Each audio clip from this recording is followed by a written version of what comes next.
Para señalar, hoy que vamos a empezar con el tema de los derechos fundamentales que se mencionan en la Constitución, voy a presentar en primer lugar al decano de la Facultad de Derecho de la Universidad Tecnológica del Perú, al doctor Miguel Ángel Rodríguez Macay.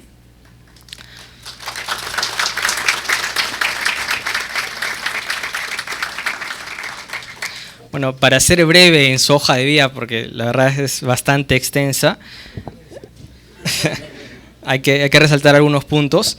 Bueno, él es abogado, egresado con mención sobresaliente y de felicitaciones de la Universidad Nacional Mayor de San Marcos, con una tesis de Derecho Internacional del Mar, tiene una maestría en Relaciones Internacionales y Comercio en el Instituto de Gobierno de la Universidad de San Martín de Porres, un curso de posgrado de formadores de opinión en áreas de conflictos en el Instituto Internacional Histadrut de Tel Aviv, Israel. Asimismo, bueno, es decano en la Facultad de Derecho, Ciencias Políticas y Relaciones de la Universidad Tecnológica del Perú. También es miembro de la Sociedad Peruana de Derecho Internacional. Colaboró en la Comisión de Transferencia 2011, sector Relaciones Exteriores, para el tema específico de la demanda del Perú ante la Corte Internacional de Justicia por delimitación marítima con Chile. Es miembro de la Comisión Consultiva de Relaciones Exteriores del Ilustre Colegio de Abogados de Lima y miembro de la Comisión Consultiva de Derecho Internacional del CAL. Profesor de Política Internacional e Historia de Derecho de la Universidad Nacional Mayor de San Marcos. Es profesor también internacional y de Derecho del Mar en la Academia Diplomática del Perú. Es columnista de la página internacional del diario Correo de Lima y de la revista Correo Semanal y del semanario Hildebrand en sus treces. También tenemos la presencia del doctor Alberto Borea Odría, en la cual él preside la Casa de la Constitución. Él es abogado constitucionalista, ha sido diputado y ha sido también senador, uno de los senadores más jóvenes que ha tenido el Perú, y que desde mi punto de vista es un ejemplo a seguir para nosotros. También tenemos la presencia del doctor profesor a tiempo completo de la facultad, es el profesor José Luis Espinosa Rivera, y en la cual les quisiera por favor pedirles unas fuertes palmas a todos los ponentes. Bien. Ya para empezar con la sesión y dejar todo a los especialistas, doy el paso al decano de la facultad, el doctor Miguel Ángel Rodríguez Macay.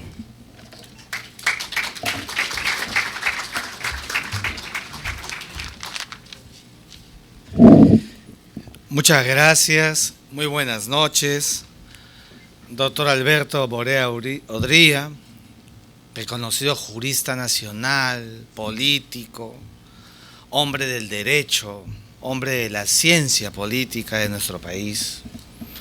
Doctor José Espinosa Rivera, profesor a tiempo completo. Doctora Gladys Espejo, también profesora a tiempo completo. Señores catedráticos de nuestra facultad en sus 12 carreras, Derecho y Relaciones Internacionales, amigos invitados en esta noche académica que hoy comienza y voy a explicar en qué consiste, estimados alumnos de nuestra facultad. Fíjense, estamos realmente extraordinariamente felices, motivadísimos de que contemos, miren, fíjense la oportunidad, la gratísima ocasión de contar en nuestra facultad, la Facultad de Derecho, Ciencia Política y Relaciones Internacionales, yo diría, con uno de los juristas especialistas en derecho constitucional de nuestro país, más reputados que podamos tener. El doctor Alberto Borea Odría, conocido ampliamente por todos los hombres del derecho y de la política, un hombre que se hizo andar en el plano político y en el plano del derecho, las dos variables, caminos concomitantes uno y otro, con una transversalidad académica extraordinaria, que no nos sorprende, porque siempre ha tenido una producción vastísima, 18 libros publicados de Derecho Constitucional, Ciencia Política, profesor eminente de diversas facultades de Derecho de nuestro país en el curso de Derecho Constitucional, Habeas Corpus, Acción de Amparo, Ciencia Política, Teoría del Estado, una figura. Y en el campo político, senador de la República en su momento, diputado nacional, presidió comisiones al interior del Parlamento Nacional, voz propia en la opinión pública nacional en los temas del derecho constitucional. Es decir, Alberto Borea Odría es una figura. Y nosotros aquí en la UTP, en una facultad joven, pero que sigue apostando, ustedes ven las figuras que vienen pasando por nuestra facultad, ustedes las ven, las auscultan, están con ellas. Nuestra facultad apuesta siempre a lo grande. Y quiero decirles que el día de hoy contamos con el ex embajador del Perú, representante permanente del Perú ante la Organización de Estados Americanos, el foro panamericano más añejo, más longevo del planeta, con un representante especialista que ha tenido además en Costa Rica una pervivencia extraordinariamente gratificante en el campo del derecho constitucional. Yo estoy muy feliz, muy contento que contemos aquí en la UTP entonces con el doctor Alberto Borea Odría. Y quiero decirles que comenzamos a partir del día de hoy con una jornada académica donde vamos a contar con el jurista Alberto Borea por el término de 8 o 10 sesiones todo el año. Y nos va a hacer un desarrollo extraordinario sobre lo que más él conoce y más sabe, que es el gran aliento en el derecho para todos y cada uno de nosotros. Por eso, doctor Alberto Borea Odría, la gratitud de la facultad, de la universidad, de la UTP, de tenerte aquí con nosotros. Estamos persuadidos que ustedes y nosotros vamos a salir enriquecidos, porque van a haber preguntas, esta interacción, este momento mayéutico que vamos a tener con nuestro invitado estelar de lujo en nuestra facultad, la Facultad de Derecho, Ciencia Política y Relaciones Internacionales. A todos ustedes, mi gratitud por su presencia en esta noche de velada académica en la facultad. Muchísimas gracias.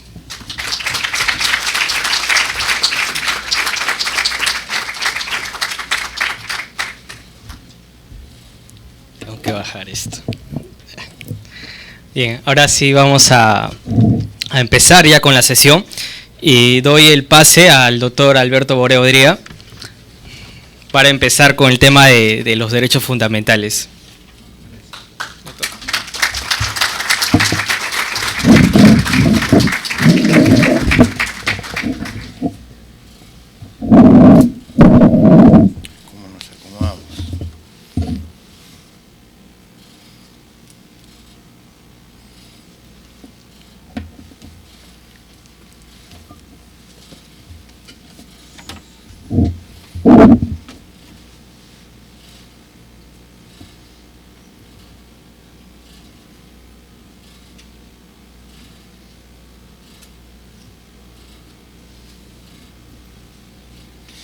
Bueno, en primer lugar, quiero agradecer al doctor Miguel Ángel Rodríguez Mackey, amigo, académico, profesor, estudioso, además una persona de constante opinión en la vida pública peruana, en las materias en las cuales él está extraordinariamente preparado, como es el tema del derecho internacional, al doctor Espinosa por acompañarnos esta noche en esta oportunidad, y a todos ustedes por haber venido y por participar con nosotros de la Casa de la Constitución en esta convocatoria que estamos haciendo a través de la UTP, que como ha dicho Miguel Ángel, es una universidad joven pero pujante, es una universidad interesante desde el punto de vista del alumnado y del profesorado, que nos permite poder desarrollar el tópico de la Constitución, yo diría que en general. Les voy a contar, antes de comenzar brevemente, digamos, había escrito muchos libros sobre derecho constitucional y política, La difícil democracia de América Latina, Vox Populi, que ha hecho el APRA por el Perú, el amparo y el habeas corpus en el Perú de hoy, las garantías constitucionales, en fin, derecho y Estado de Derecho, los elementos del Estado moderno, en fin, una serie de libros. Y un día, conversando con un amigo mío en la playa, me dijo, que era ingeniero, me dijo, oye, a mí me gustaría saber algo de derecho constitucional, porque siempre todos tenemos que en algún momento encontrarnos, chocarnos con el derecho constitucional. Y la verdad que no sabemos cómo enfrentarlo, porque claro, no nos vamos a leer un tratado, ni tampoco vamos a entrar en un texto, digamos, de desarrollo doctrinario muy amplio, porque no es nuestra materia. Entonces queremos que desarrolles un manual. Y entonces efectivamente comencé, después de haber publicado esas otras obras, con lo que Dios mediante será mi libro número 19, que es el manual de derecho constitucional.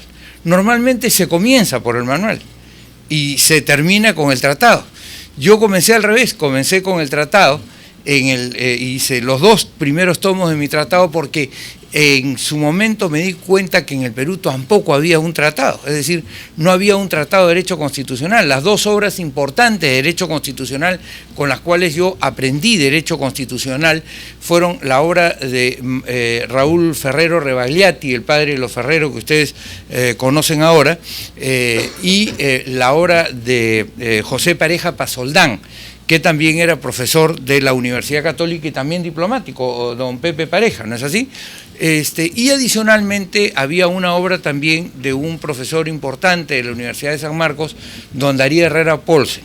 Pero los tres parecían más una pasada por el derecho constitucional que un tratado a fondo escrito sobre las distintas materias de derecho constitucional.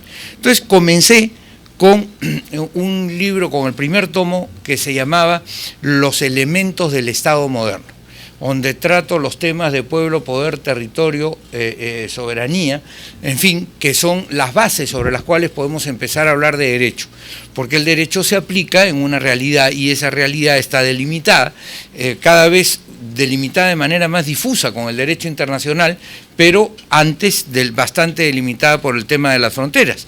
El derecho se aplica en el espacio que es el elemento territorial del Estado. Y posteriormente hice el segundo tomo, que se llama Derecho y Estado de Derecho, donde trato de explicar lo que es el derecho y la importancia que tiene, así como pasar análisis a las 17 escuelas de derecho más importantes que a mi entender hay en el mundo, o que ha habido en el mundo: los positivistas, los naturalistas, los realistas, en fin, etc. Y ahí fue que me alcanzó la tarea cuando estaba escribiendo el tercer tomo, que se llama Democracia y otras formas de gobierno, la teocracia, la dictadura, en fin, la monarquía. Ahí fue donde me cogió esta solicitud de este amigo y me pareció importante, y por eso empecé a escribir este libro, que hoy día lo voy a empezar a conversar con ustedes. Es decir, hoy día vamos a empezar a tratarlo con ustedes y vamos a tratarlo durante todo el tiempo que sea necesario, y que por cierto me soporten aquí en la UTP, naturalmente, y vamos a hacerlo todos los martes, los primeros martes en principio, los segundos martes en principio de cada mes, salvo algunos que yo ya tengo algún compromiso de viaje, en cuyo caso cambiaremos para no hacer menos conferencias, sino para, digamos, acomodar el tiempo. Y de esa manera ir avanzando, y les quiero decir con franqueza, a la velocidad que nos dé el tiempo del conversatorio. Porque claro, podría yo decirles vamos a demorarnos 8 clases u 8 conversatorios, y la verdad que nos quedaría corto, terminaríamos hablando un poco de todo y bastante de nada, y en consecuencia eso creo que no les serviría. Entonces vamos a empezar a hablar conforme vayamos avanzando y conforme se vaya presentando el tema, y vamos a ir avanzando en el desarrollo del derecho constitucional hasta que termine efectivamente este desarrollo. Mi manual es poco manual, porque hasta el momento tiene 1100 páginas, o sea, no es muy manual que digamos, ¿no? Se dice manual cuando uno puede, pues aquí estoy con el ilustre profesor César Arias, que ha sido compañero mío en la Universidad Católica, un poquito mayor que yo, pero de todas maneras uno de los grandes profesores en la Universidad Católica y ahora en la UTP, estoy seguro, y efectivamente manual es algo que es con la mano, pues, ¿no? Y entonces estoy en una discusión con el editor porque él quiere publicarlo todo en un solo tomo, y yo le digo que hagamos 3 tomos de 400 páginas, pero claro, ahí los que mandan son los que la llevan, y entonces ellos dicen que más comercial es publicar un solo tomo de 1200 páginas que 3 tomos de 400 páginas cada uno. Entonces, comenzamos con el tema. Y empezamos por el comienzo, como tiene que, first things first, como dicen los gringos, las primeras cosas primero. Y el tema es el preámbulo de las constituciones. En muchas oportunidades el preámbulo se consideraba algo así como una poesía, como se consideraba la Constitución. La Constitución siempre se estimó hasta el siglo XX, hasta después, digamos, hasta después de Kelsen, hasta que Kelsen le da ese tono obligatorio que tiene que tener la Constitución sobre las leyes, aun cuando ya los de Estados Unidos, en el famoso fallo de Marbury versus Madison, pronunciado por el juez Marshall en 1802, había señalado que la Constitución era aplicable por sobre cualquier ley ordinaria, porque si no, no tenía sentido que llamáramos Constitución o le diéramos una validez superlativa a un efecto jurídico si lamentablemente no lo íbamos a cumplir. Entonces no la llamáramos como ley suprema, sino sencillamente como otra ley. Entonces, en 1802, en Estados Unidos, un juez que además tenía la particularidad de no haberse formado en las ciencias jurídicas, Marshall era militar, eso es lo que pocas personas saben. Marshall era, no sé bien si era general o era almirante, pero de todas maneras era un militar. Y entonces resuelve en la Corte de los Estados Unidos, como Chief Justice, como jefe de la Corte Suprema, el caso Marbury versus Madison. Y el razonamiento que yo les sugiero a ustedes lo lean este fallo y le pidan a sus profesores de Derecho Constitucional, les traigan este fallo para que ustedes lo analicen, es realmente muy importante. Como son importantes los raciocinios de Alexander Hamilton cuando habla sobre por qué la primacía de la Constitución en un libro que se llama El Federalista. Entonces, la Constitución era, sin embargo, y especialmente en los países de América Latina, una suerte de una declaración de principios que se le daba al gobernante, que él iba a ver si la cumplía o no la cumplía. Es decir, resultaba un poco a criterio de él si valía la pena o no valía la pena, si era conveniente o no era conveniente hacer que la Constitución rigiera. Pero eso cambia radicalmente en el siglo XX. Y el siglo XX, especialmente en la segunda mitad del siglo XX, entramos en lo que se denomina el Estado constitucional de derecho. Ya no el Estado legal de derecho, sino el Estado constitucional de derecho.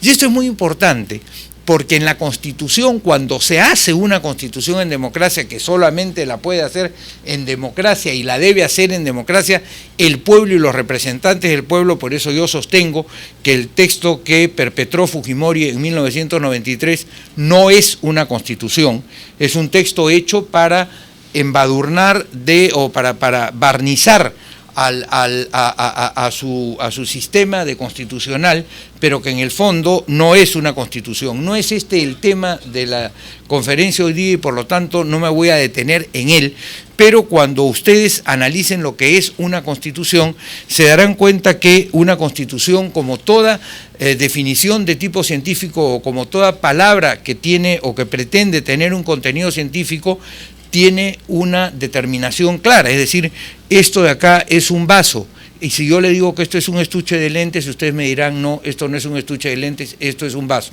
Doctor, usted está mal. Bueno, cuando nosotros le llamamos constitución a un elemento, a un instrumento, que no sirvió para limitar el poder, sino para entornillarse en el poder y para quitarse controles en el poder, entonces no estamos frente a una constitución, sino estamos frente a cualquier cosa menos una constitución.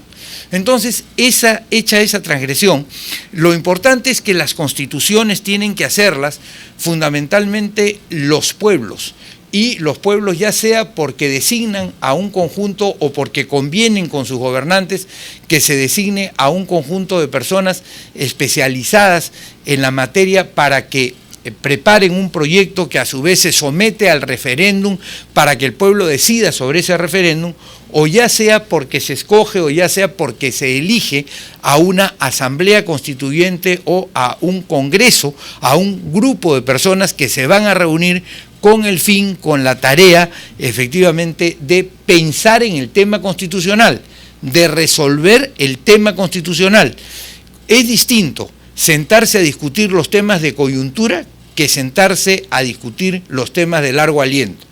Cuando ustedes empiezan a pensar en términos constitucionales, tienen que imaginarse cómo quieren que sea el Perú y cuáles son los valores que quiere que sea el Perú o el país de aquí a 30, 40, 50, a 100 años, como pasó con los constituyentes de Estados Unidos que, reunidos en Filadelfia en 1787, o en 1787, se juntaron. Y, a ver, jóvenes, vamos a hacer una cosa, pasen, siéntense acá si quieren, adelante, ahí hay sillas, ya, pasen, ya, y no me interrumpan, por favor, porque yo soy muy disperso, ya, ¿ok?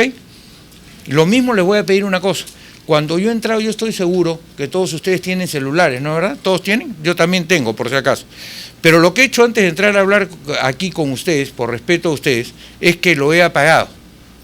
Y lo he apagado porque no les gustaría a ustedes que cuando yo esté dictando la conferencia, parara y dijera, espérense un momentito, voy a llamar, sí, hermanito, ¿cómo está? ¿Qué tal? Y sigo hablando con ustedes 5 minutos después, ¿no es verdad? Eso sería una grave falta a la cortesía. Bueno, así como yo no voy a hacerles esa grave falta a la cortesía, también les voy a pedir que ustedes hagan esa falta a la cortesía para conmigo. Si ustedes prefieren en esta hora y pico hablar por teléfono, váyanse, que yo no me voy a molestar, pero lo que sí no voy a permitir de verdad, y eso se lo digo como profesor, es que si hablan por teléfono yo quedarme. Yo me voy, o sea, simplemente me voy, no me molesto, me voy, o sea, me voy tranquilo, no se preocupen, ¿ya? Pero sí háganme el servicio de no estar ni conversando entre ustedes. Si quieren conversar entre ustedes también, magnífico, podemos hacerlo afuera. Pero si han venido, supongo yo, que quieren escuchar una conversación sobre derecho constitucional, y para eso me he preparado para venir a tratar de hacerlo lo mejor posible con ustedes. Entonces, les decía que en las constituciones, cuando la gente se reúne para pensar a largo plazo. Por eso es que se habla hoy de lo que se denomina momento constituyente. No se puede hacer una constitución cuando hay un problema. Entonces, ¿cuál es la salida del problema? Hagamos una constitución. Y ya está, salimos del bulto y plum para adelante, ¿no? Como ha pasado muchas veces en el Perú, por eso el Perú tiene tantas constituciones. Cada vez que había un problema de gobierno, hagamos una nueva constitución. Se hizo en el 23, naturalmente, porque ahí comenzaba la República. Pero después, en el 26, en el 28, en el 34, en el 39, en el 56, en el 60, en el 67, y este año, en 1920, 1933, 1979, que era necesario en ese momento hacer una constitución, y 1993, que fue el barniz que necesitó el dictador para presentarse ante la comunidad internacional y decir que en el Perú había una democracia, ¿no? Por supuesto, ese texto él jamás lo cumplió. Basta con que ustedes revisen el documento de 1993 en cualquier artículo y van a ver cómo todo lo que aquí se decía o todo lo que aquí se dice, por ejemplo, respecto a quienes hacen las leyes o a cómo se hacen las leyes, no tenía ninguna virtualidad. Cuando se dice aquí quiénes hacen las leyes, se dice que el derecho a iniciativa lo tienen los parlamentarios. ¿Quiénes tenían el derecho a iniciativa en la época de Fujimori? El SIN. El SIN mandaba sus proyectos, los otros los leían y se aprobaban. Punto, no había ninguna otra forma. ¿Quién administraba justicia? Ustedes vieron los Vladivideos, ustedes son muy jóvenes todavía, pero yo siempre he recomendado a la Facultad de Derecho, a donde me invitan, a que hagan todos los años un curso de Vladivideos.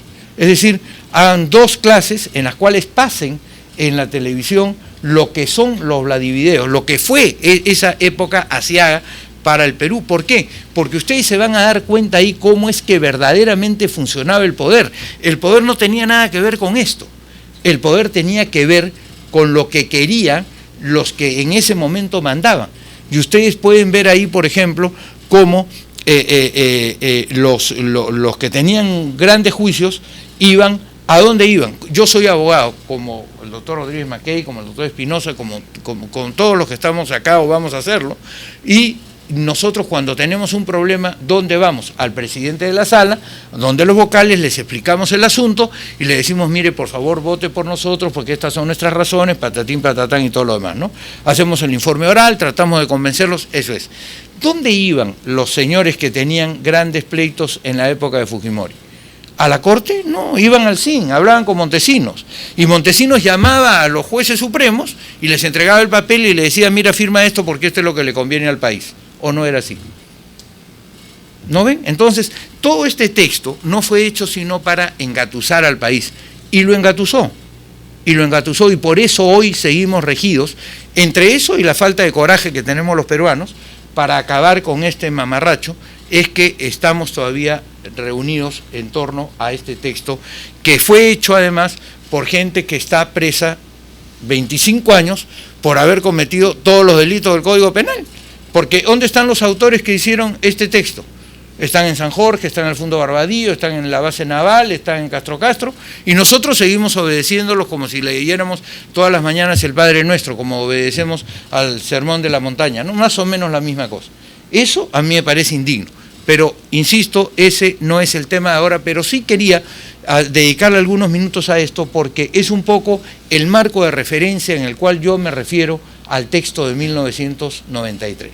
Cuando se hace una constitución, se hace en un momento constituyente, es decir, queremos pensar cómo vamos a organizar al país a partir de valores, a partir de metas, a partir de logros, a partir de cómo se va a integrar el país en sus grandes relaciones. La primera, ¿cuál es el primer gran rubro de una constitución?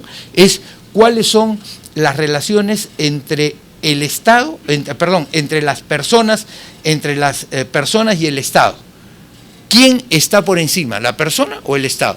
Vamos a ver cómo, ahora que entremos, ahorita mismo que entremos a los derechos, cómo en el año 1979 se hace un cambio de Ptolomeo a Copérnico en el derecho constitucional. Y el segundo, cómo se organiza el poder del Estado, que es la Constitución, digamos, que se llama orgánica u organizativa, que organiza los poderes. ¿Qué cosa es la Constitución? La Constitución es una gran carta de asignación de competencias, dice Alf Ross o Jorge Reinaldo Banossi, hablan de que eso es una Constitución. La Constitución, dice Gaviria, es un tratado de paz permanente, eso también lo dice Stephen Holmes. ¿Qué cosa es la Constitución? La Constitución, dice André Oriú, es el encuadramiento jurídico de los fenómenos políticos, es decir, que los fenómenos políticos no pueden salirse de lo que dice el marco de la Constitución, porque entonces eso se vuelve verdaderamente arbitrario e ilegítimo. Entonces, en la Constitución, cuando se hace una Constitución, tiene que estarse muy convencido de que, ¿verdad?, lo que estamos haciendo es generando o creando un país, y en consecuencia estamos dándole lugar a todos. En una Constitución, no toda la Constitución puede ser lo que nosotros creemos, pero tiene que haber por lo menos un poquito de la Constitución que nos refleje a cada uno. Es decir, ¿por qué? Porque la Constitución tiene que dar espacio a todos. En esa frase de Gaviria, la Constitución es un tratado de paz interno, en realidad eso es lo que hacemos. Puede ser que no nos sintamos de acuerdo con todo, pero por lo menos en varias partes nos sentimos reflejados y preferimos eso a vivir en un estado de desorden y de conflicto permanente de unos con otros, como si estuviéramos haciendo efectivamente el contrato social del cual hablaba Rousseau en su libro precisamente del contrato social. Entonces, las constituciones, cuando tuvieron claro que eran normas que tenían no solamente que organizar el poder y que establecer las relaciones entre las personas y el Estado, también dijeron hacia dónde debemos conducir al país, cuáles son las metas que quiere alcanzar el país. Entonces ustedes lean en su texto, además hoy día en Google lo pueden encontrar muy rápido todo, ponen Constitución de los Estados Unidos y lean el preámbulo de la Constitución de los Estados Unidos, magistralmente escrito por Thomas Jefferson, ¿no es verdad? Y entonces ustedes van a ver las metas que se trazaron, los principios que adoptaron, las razones que los llevaron a separarse del reino de Inglaterra, ¿no es verdad? Y qué cosa es lo que ellos le prometieron, porque una Constitución al final de cuentas es una promesa. Es como hablábamos con Miguel Ángel hace un rato respecto a los tratados, incluso cuando alguien dice algo hace una promesa, y cuando los constituyentes dicen algo a través del texto, lo que hacen es una promesa al país de que así se va a desarrollar la nación. Y entonces los peruanos, voy a hablar de los peruanos porque estamos en el Perú, pero en realidad cabe para los chilenos, cabe para los argentinos, cabe para cualquiera que tenga un país con constitución, es lo que ese ciudadano de ese país espera que pase, ¿no es verdad? Entonces, eso es lo que sucede.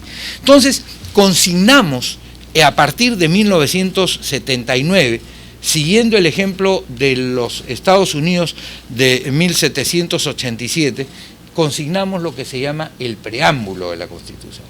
El preámbulo son las declaraciones iniciales que los constituyentes hacen y el compromiso que con la sociedad realizan de cómo es que se va a conducir el Estado. Y entonces ustedes encuentran en la Constitución de 1979 un preámbulo verdaderamente formidable, escrito también con la maestría y con la elegancia, con el conocimiento, con la completitud de ser humano que tenía ese inmenso peruano que se llamó Andrés Townsend Ezcurra. Él escribe este preámbulo. Yo lo he visto escribir porque yo era discípulo de Andrés y hemos estado como Miguel en este lado de la silla y del escritorio y yo del otro, él escribiendo, y me preguntaba, ¿y a ti qué te parece? Por supuesto que me parecía bien, pues que él iba a decir si yo tenía 26 años cuando él estaba haciendo eso, ¿no? ¿Verdad? Pero yo lo he visto cuando le escribía y cómo iba armando este bello texto. Y entonces ustedes ven aquí una cantidad de cosas en que en primer lugar pone a la persona como principio de la organización estatal. Ustedes dirán, pero eso es obvio. No, no es obvio, ¿eh? Perdón un momentito, no es obvio. No es obvio aún, ni siquiera aún, aún hoy, en muchos países del mundo. Pero no era obvio hace 50, hace 70, hace 100 años. En los estados totalitarios, ya sea de derecha o de izquierda, ya sea, digamos, los nacionalsocialistas o los comunistas, lo importante no era la persona, sino supuestamente la sociedad. Y la persona se podía sacrificar en aras del beneficio colectivo. Y además, pero no es que se sacrificaba a ella, porque ella entendía que debía de inmolarse en aras del beneficio colectivo, sino que la inmolaban.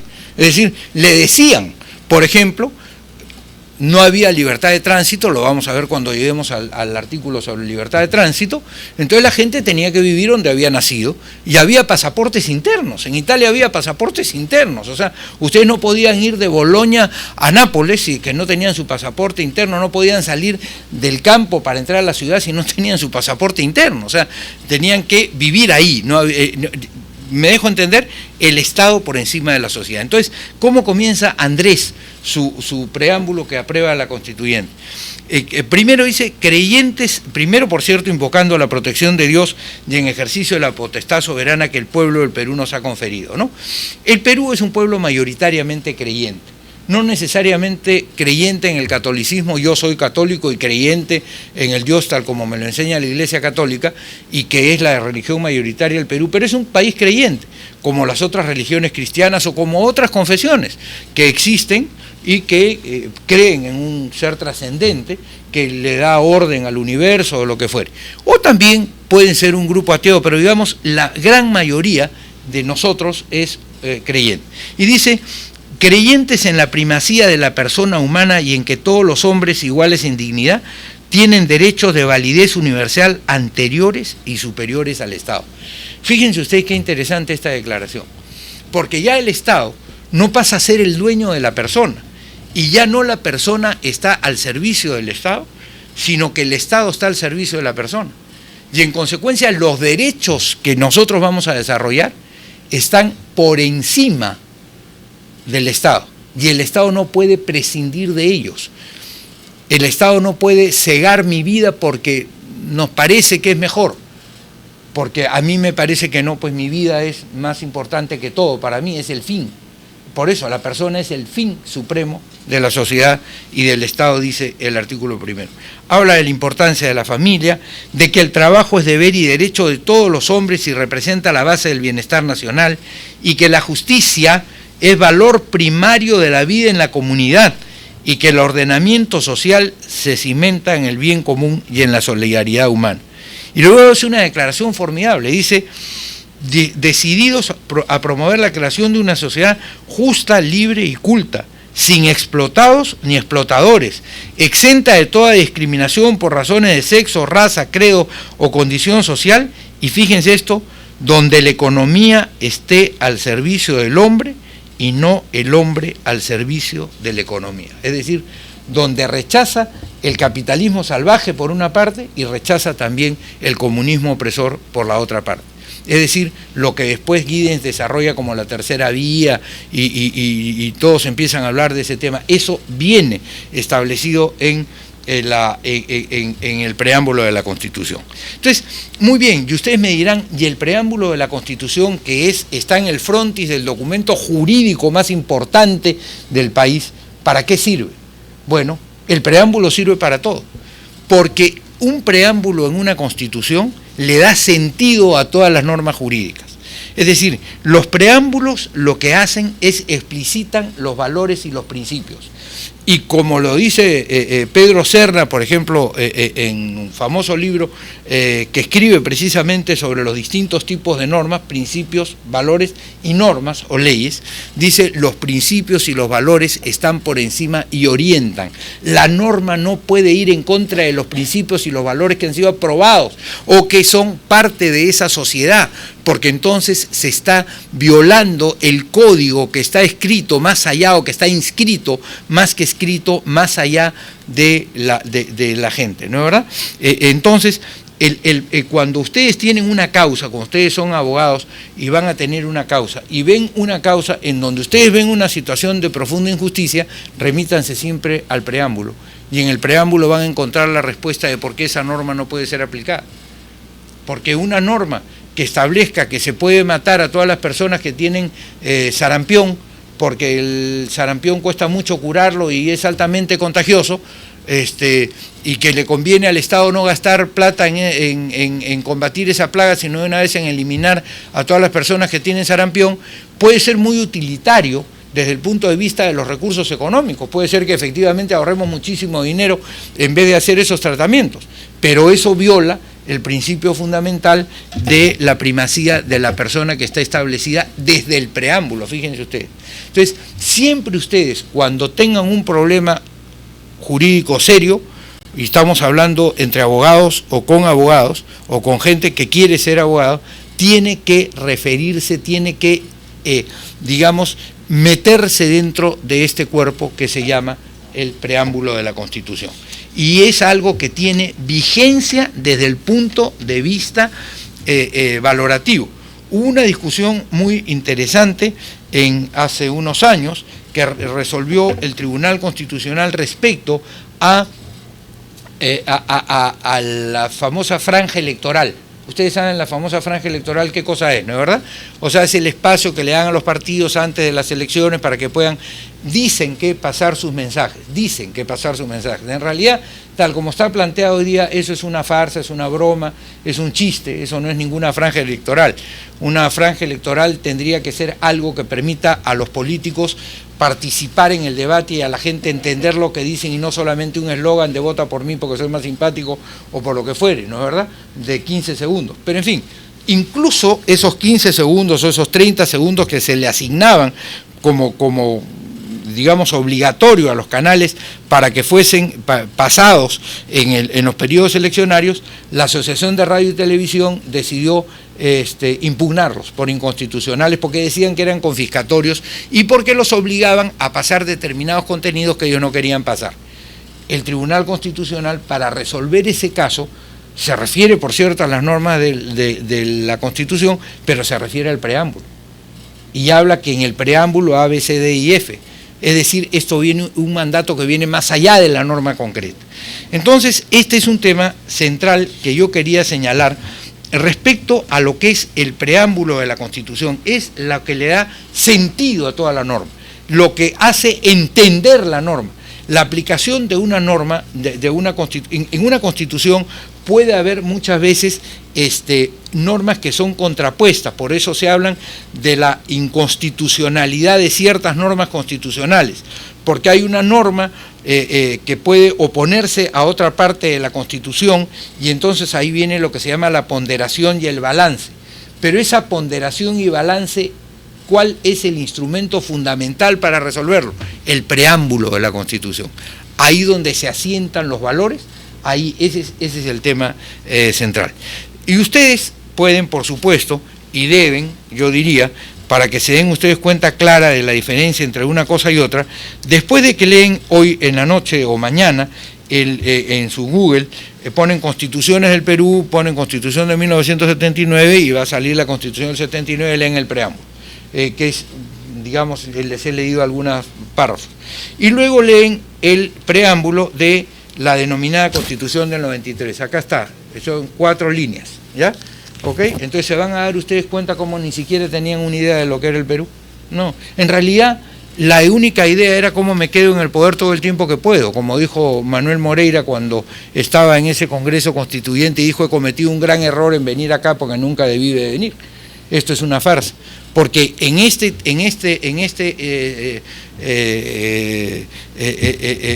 cenáculo, en este grupo, en realidad lo que ustedes quieren es aprobar una Constitución de 2 artículos. ¿Para qué hacen tanto artículo? Artículo primero, en el Perú se hace lo que a Fujimori le da la gana, y artículo segundo, derógase toda norma que se oponga al artículo primero. Eso es lo que decía Manolo Moreira. Y tenía razón. Y tenía razón, porque cada vez que esto les resultaba incómodo, simplemente no lo cumplían. Que el Ministerio Público es independiente. ¿Se acuerdan ustedes los mayores de la señora Colán? Que fue elegida N veces y que terminó en la cárcel precisamente por la manera como hizo uso de ese entre comillas, poder conferido. ¿Se acuerdan de ella? Muy bien, entonces, la libertad de prensa es inviolable, patatín, patatán, todo lo demás. ¿Se acuerdan las bombas que le ponían a Hildebrand y a los canales que en el interior repetían en los programas de Hildebrand? ¿Cómo trataban de callarlo llamando al dueño del canal para decirle: tú congélamelo a fulano, yo te doy la plata para que tú le pagues, y entonces como él ha firmado un contrato no se puede ir, pero tampoco lo vas a hacer salir en la televisión? Es decir, prohíbele que se comunique con el pueblo. Entonces, ¿dónde estaba la libertad de prensa? ¿Qué pasó con el canal de Ibcher, por ejemplo, con el canal 2? O sea, nada de lo que acá decía cuando les molestaba lo cumplían. En consecuencia, esto no era sino, como decía Ferdinand de la Sal, el papel mojado en tinta, ninguna cosa. Entonces, entrando ya a la Constitución, hasta 1933, hasta la Constitución de 1933, las constituciones abrían con la definición del Estado. ¿Qué cosa era el Estado?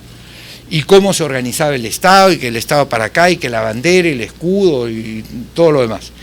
En la Constitución de 1979 se cambia. ¿Y cómo se comienza la Constitución del 79?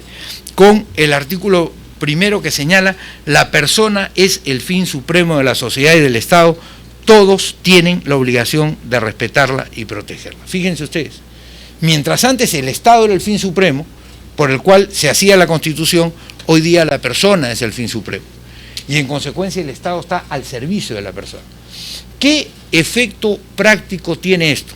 Si los derechos, como dice el preámbulo de la Constitución del 79, son superiores y anteriores al Estado, significa que esos derechos fundamentales, que esos derechos humanos, que esos derechos que hacen a la esencia de la persona y de su dignidad, no pueden ser desconocidos por el Estado, porque no es él el que los otorga.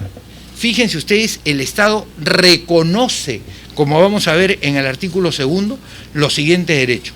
Toda persona tiene derecho a, y efectivamente comienza, el Estado reconoce, por eso el artículo en el preámbulo, fíjense ustedes que les he leído, pero voy a volverlo a leer, dice: creyentes en la primacía de la persona humana y en que todos los hombres iguales en dignidad tienen derecho de validez universal anteriores y superiores al Estado.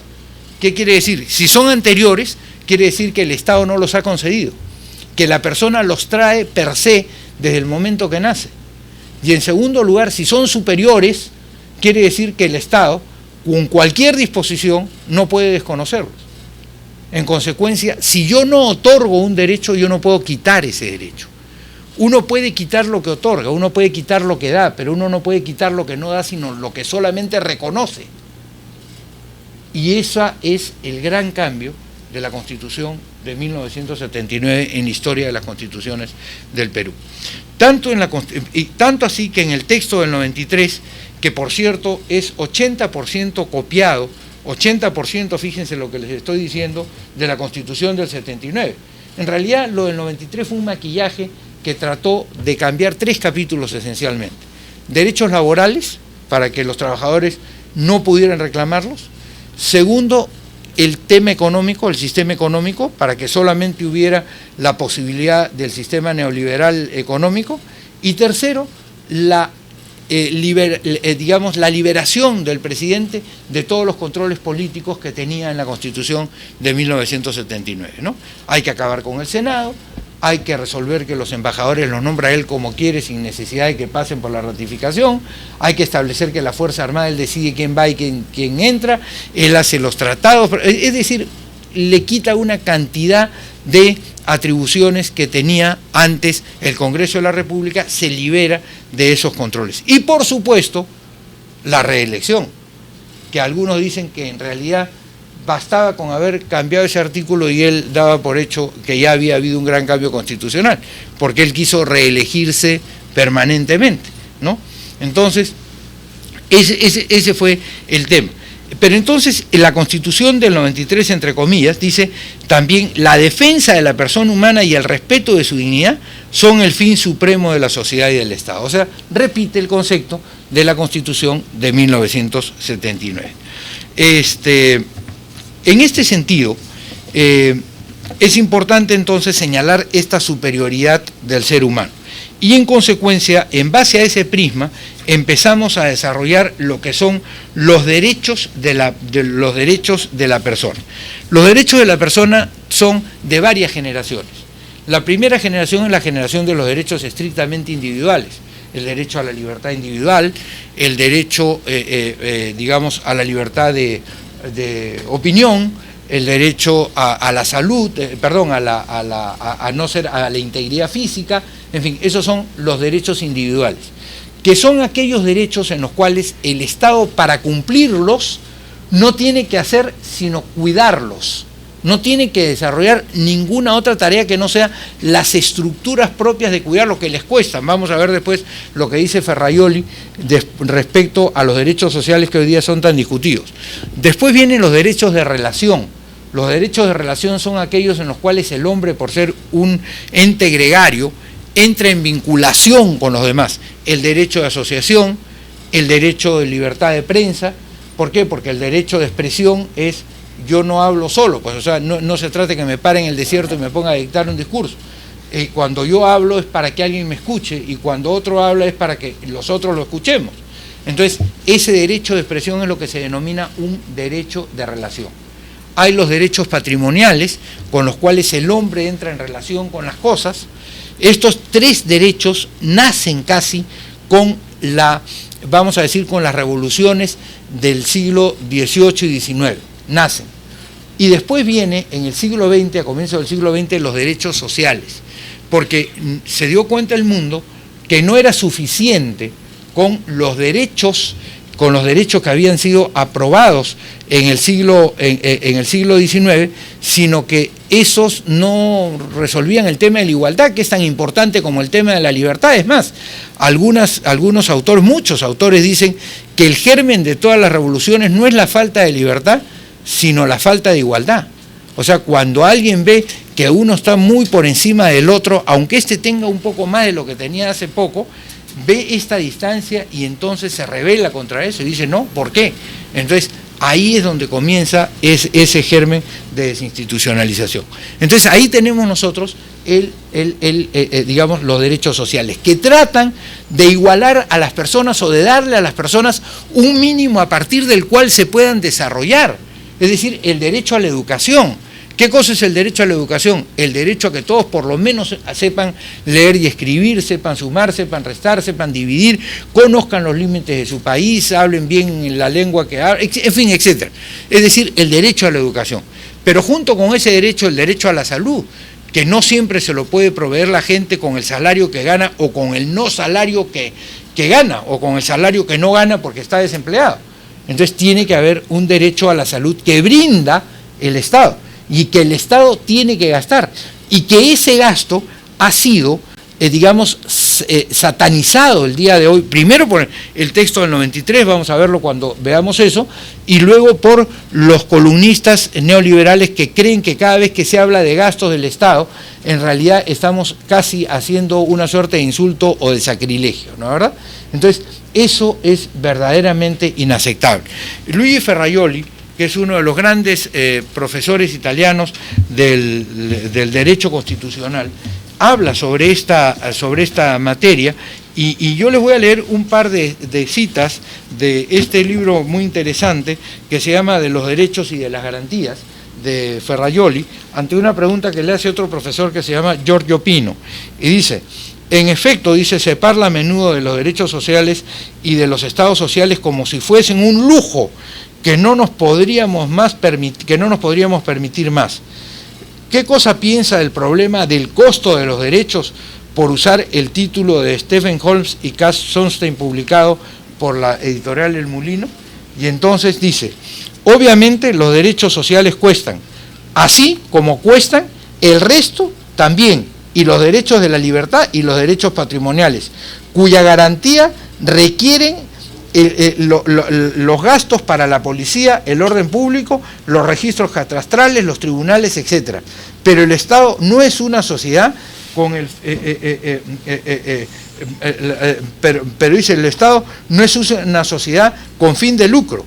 Su razón de ser, la razón social, reside en la garantía de los derechos estipulados en la Constitución, exactamente como la finalidad del lucro define la razón social de una empresa comercial.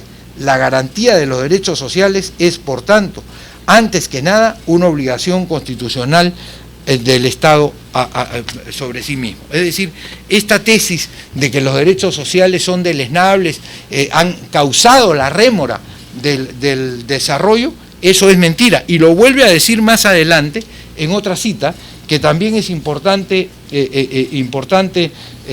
señalar, ¿no?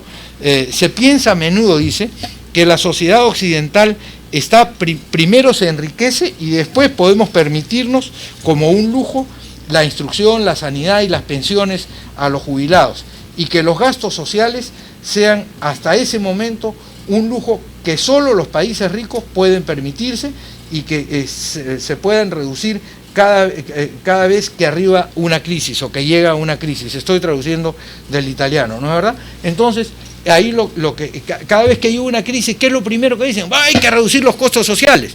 Entonces hay que pagarle la mitad a los muchachos que trabajan para que ganen solo la mitad de lo que ganan. La ley Pulpín. ¿No es verdad? Ya, ok, eso es. Eso es, o sea, fíjense ustedes cómo Ferraioli rechaza esto y dice, eso no es así, pues. O sea, y no es cierto que los estados primeros tienen que enriquecerse y luego dar derechos sociales, eso no es verdad. Así no funciona. Entonces, y luego sigue ese desarrollo. Este libro debe estar en castellano, de los derechos y de las garantías, que son unas conversaciones con Maurizio Barberis, que es otro profesor italiano, y con Giorgio Pino, que son dos profesores italianos importantes. Y finalmente vienen los derechos de quinta generación, que son los denominados los derechos estrictamente, los derechos del medio ambiente, por ejemplo, ¿no es verdad? Ok, ¿cuál es el primero de los derechos personales? El primero de los derechos personales, y con eso entramos ya a los derechos y al desarrollo del articulado a partir del número 2, es el derecho a la vida, a la identidad, a la integridad, al desarrollo personal y al bienestar. La Constitución del Perú dice, cuando yo digo la Constitución del Perú hablo del 79 siempre, ¿ya? O sea, cuando hablo del documento hablo del 93. La Constitución dice, toda persona tiene derecho, fíjense ustedes, a la vida, a un hombre propio, a la integridad física, psíquica y al libre desenvolvimiento de su personalidad. Al que está por nacer se le considera nacido para todo lo que le favorece. Y ahora les voy a leer lo que dice el documento del 93 para que vean cómo es cierto. Lo pueden ver en cualquier artículo, simplemente les voy a leer para que quede como marco de referencia. ¿Qué cosa dice el artículo 2 del texto del 93? Dice, toda persona tiene derecho a la vida, a su integridad moral, psíquica y física, y a su libre desarrollo y bienestar. El concebido y sujeto de derecho en todo cuanto le favorece. ¿Qué dice lo mismo que lo anterior? Claro, por supuesto. Entonces, lo primero es el derecho a la vida.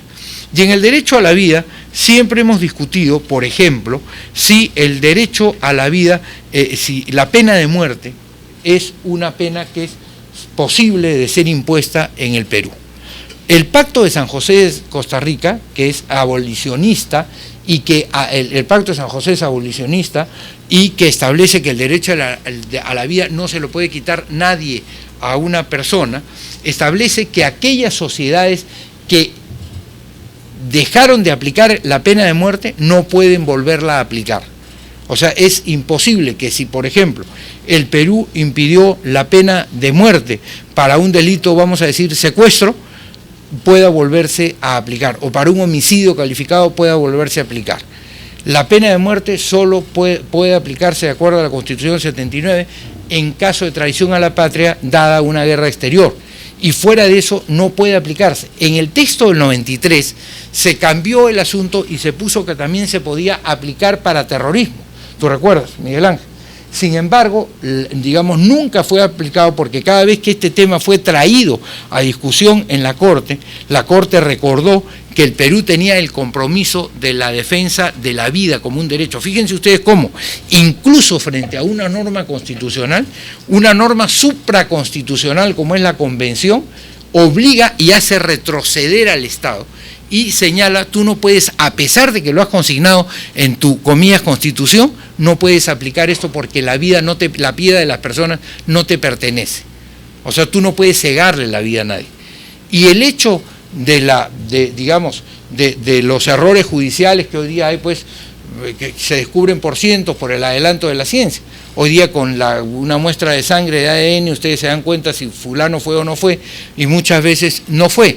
Y sin embargo ya lo habían matado. Entonces, ¿cómo resolvíamos ese problema? Entonces, el derecho a la vida es un derecho que está establecido para todas las personas humanas, ¿no es verdad? Ninguna autoridad puede quitar la vida a nadie. Y este es un tema que se discute también en el tema del aborto. Esta es una discusión que tenemos en el tema del aborto y que la tenemos actualmente. ¿Por qué? Claro, siempre o se ha querido interpretar que la vida comienza, en algunos casos se ha querido interpretar que la vida comienza en el momento en que el ser humano sale del vientre de la madre y entonces ya lo vemos con pies, manos, cabecita, nariz, orejitas, ya, ok, ya empezó a vivir. Sin embargo, la ciencia dice que la persona humana nace en el momento en que se juntan el óvulo con el espermatozoide. Entonces ahí es cuando nace la vida, ¿no es así? Entonces, ese es un debate. Es un debate que hace al derecho a la vida, el derecho o la discusión sobre el aborto. Porque si nosotros entendemos lo anterior, Entonces, el derecho al aborto es un poco el derecho a poder matar a un ser vivo.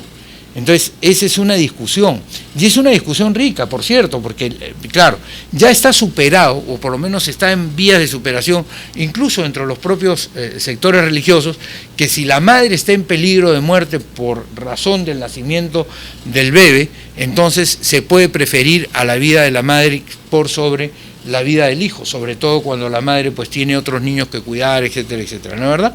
Pero ese es un tema que tiene que ser analizado con propiedad y que viene siendo materia de debate y que tiene un sustento constitucional esencial como es el que estamos viendo en este tema.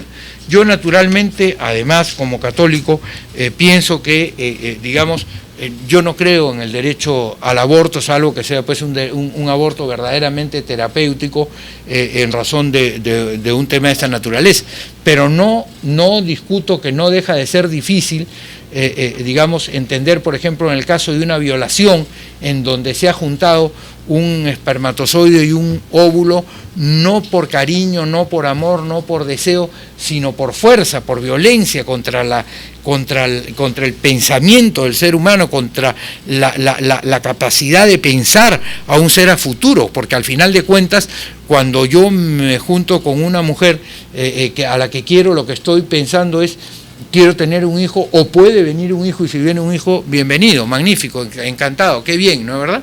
Incluso puedo juntarme con otra persona y ser un poco descuidado y decir, ya bueno, a lo que pase, muy bien, pero si yo me junto con otra persona, no es que me junte con una persona, sino que me obligan a juntarme con otra persona y me exigen estar con esa persona, o esa persona me exige a la fuerza, no estoy actuando yo en toda mi capacidad, sino está actuando una fuerza irresistible que hace que yo me comporte de esa manera y que eventualmente, sin embargo, está viniendo a la luz un ser extrañamente concebido, para decirlo de alguna manera, ¿no es verdad? Entonces, ahí hay una discusión que tenemos que analizarla y que toca directamente al tema constitucional. ¿Se dan ustedes cuenta la importancia de este debate constitucional sobre un punto en el cual la gente prácticamente no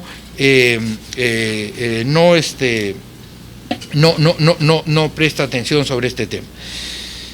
Y finalmente, sobre este punto de aquí nos vamos a quedar, y como les digo, nos vamos a quedar para permitir algunas preguntas, y nos vamos a quedar porque, si ustedes quieren, me quedaré todo el tiempo que sea necesario, todos los martes que sean necesarios, hasta que terminemos esto. De repente me muero antes. Sí, puede pasar, claro, cómo no. Lo que quiero decirles es que la vocación mía es conversar con ustedes sobre todos estos temas que en el derecho constitucional no se conversan, se pasan por encima, no se analizan, y el problema del Perú es que no analizamos las cosas. Fíjense ustedes los artículos de los periódicos, casi todos mandados a hacer por encargo. Es decir, hoy día realmente es impresionante lo que pasa con la prensa, ya lo veremos más adelante, pero no se profundizan las cosas. Todo es anecdotario, todo es espectáculo, todo es escándalo, y pocas cosas son análisis de fondo como el que tenemos que hacer para hacer que el Perú mejore, ¿ya? Y entonces el otro tema es el de la integridad física, que significa que la persona tiene derecho a no ser dañada. Es decir, no puede venir una persona, un policía, como pasaba antes, y darle de cachiporrazos a una persona que está detenida, va a una manifestación, lo detienen a un muchacho, como ha pasado muchas veces. No es que lo matan, por supuesto que si lo matan ya lo que le cegaron fue la vida misma, ¿no es verdad?, que es el primero de los derechos, sino la integridad física. Es decir, por eso se habla del principio de la fuerza necesaria para la aplicación de la represión para mantener el orden, ¿no es verdad? Entonces, ok, ustedes están en un meeting y ustedes son policías y van a detener a una persona, que la detuvieron, la inmovilizaron, la ponen en el camión y se acabó el tema. No hay necesidad de molerlo a patadas, ¿no es verdad? Porque eso es un principio, eso es una violación del derecho a la integridad física de las personas. ¿Está claro? Entonces, ese es un tema. O también el derecho a la integridad física que se viola cuando una Serena Williams, por ejemplo, ustedes saben quién es Serena Williams, ¿no es verdad? La tenista esa, ¿no? Agarra a su pobre marido que pesa 50 kilos y lo mata, pues lo destroza, ¿no es verdad? Entonces, claro, está atentando contra la integridad física. Lo que normalmente pasa es al revés, o sea que el hombre golpea a la mujer, ese es un atentado contra el derecho fundamental a la integridad física. O como cuando una persona abusa de otra, porque los derechos constitucionales, fíjense ustedes lo que dijo el artículo primero, y esto es importante recalcar, no solamente son exigibles al Estado, sino dice, la persona humana es el fin supremo de la sociedad y del Estado, todos tienen la obligación de respetarla y protegerla, todo significa el Estado y los particulares. Por eso es que este artículo es exigible también para las personas, y cuando efectivamente nosotros nos vamos a una comisaría a denunciar un acto de agresión a un niño o de agresión a una mujer indefensa o lo que fuere, entonces lo que estamos diciendo es que está violando el artículo 2 de la Constitución, que se refiere al tema de la integridad física de las personas, ¿no es verdad? Pero no solamente la integridad física, sino la integridad moral, es decir, la integridad desde la perspectiva psicológica, ¿no es verdad? No debe de atacarse a las personas con determinados medios destinados a hacerle perder el equilibrio o a enloquecerlo. Por ejemplo, lo que pasó con Susana Iguchi cuando la retuvieron en el Palacio de Gobierno y le aplicaban todo tipo de medidas por el tema de la ropa donada del Japón, eso era una violación al derecho fundamental a la libertad psíquica, a la integridad psíquica de esta persona.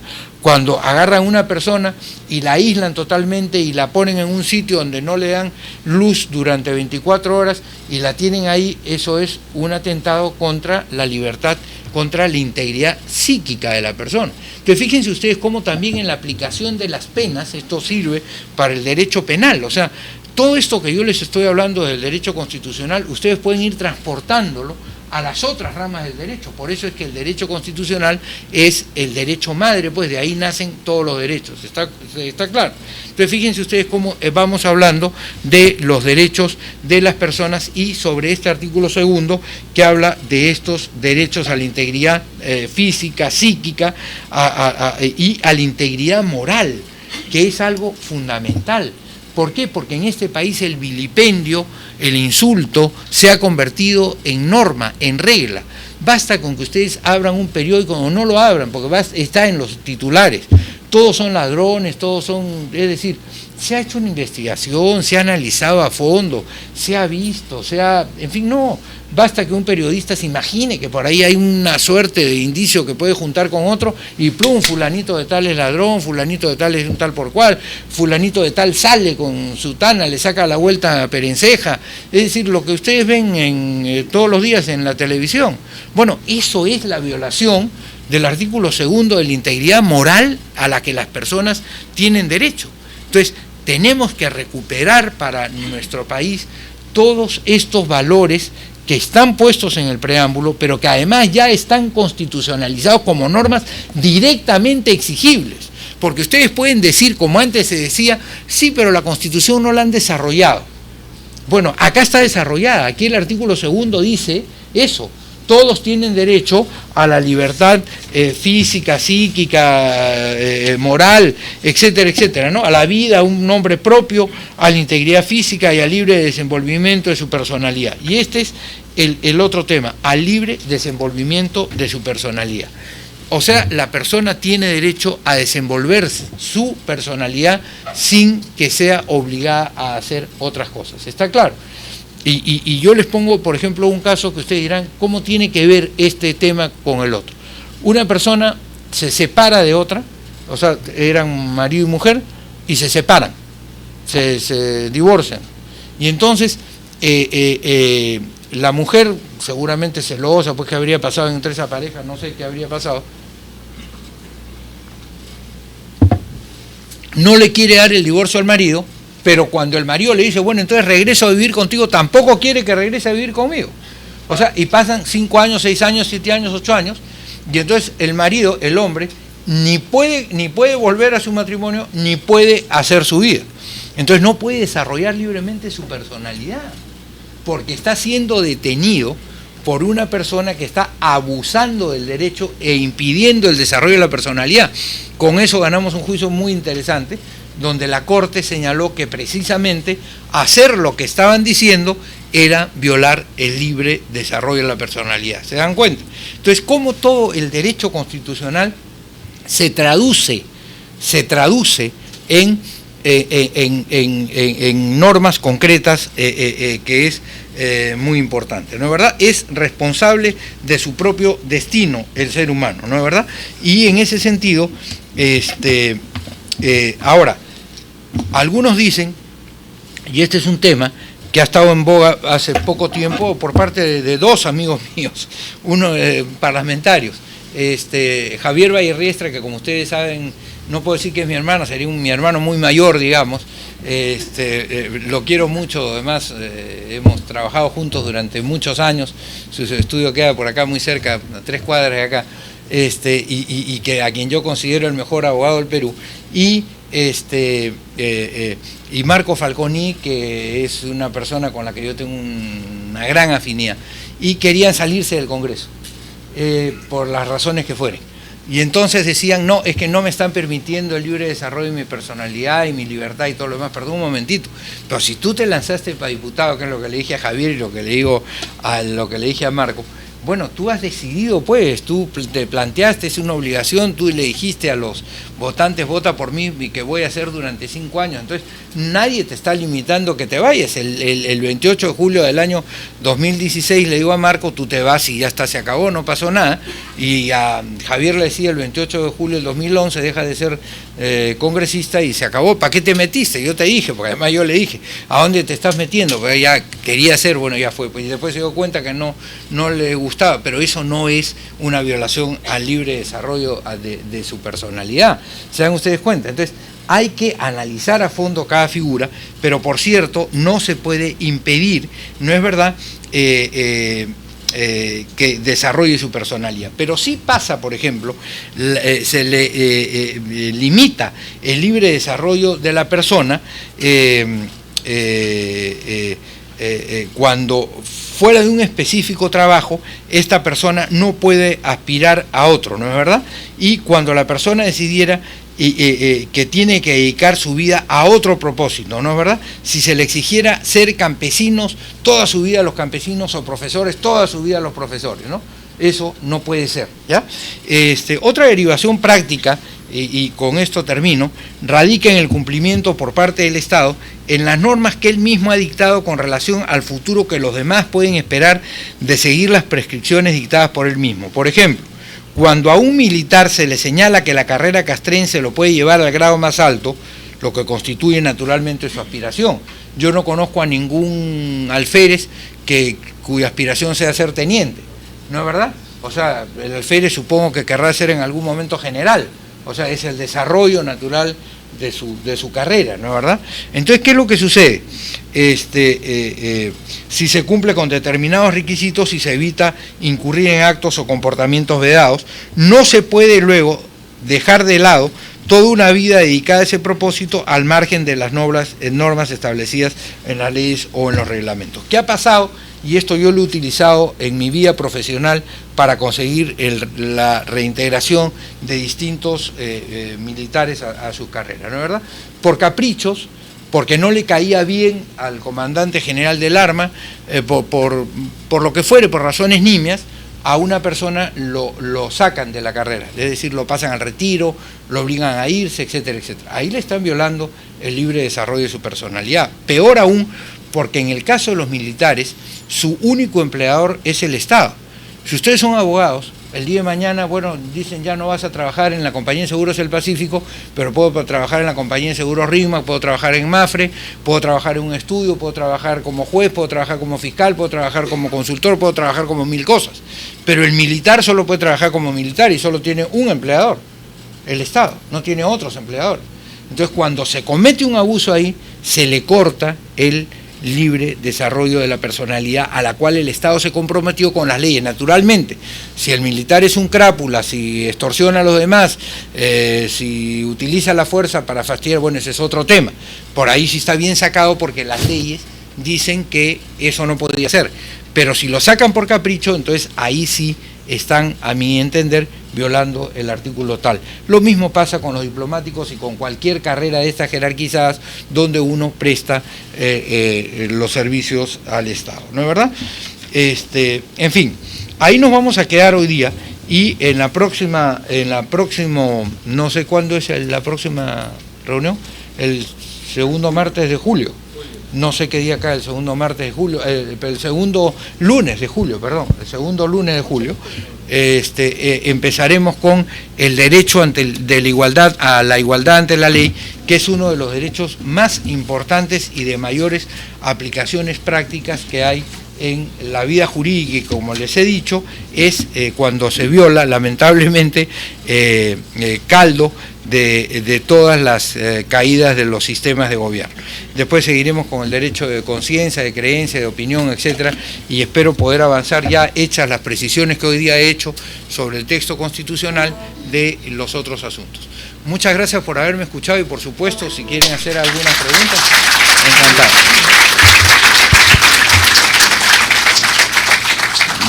Bien, agradecemos la exposición brillante del doctor Alberto Borea.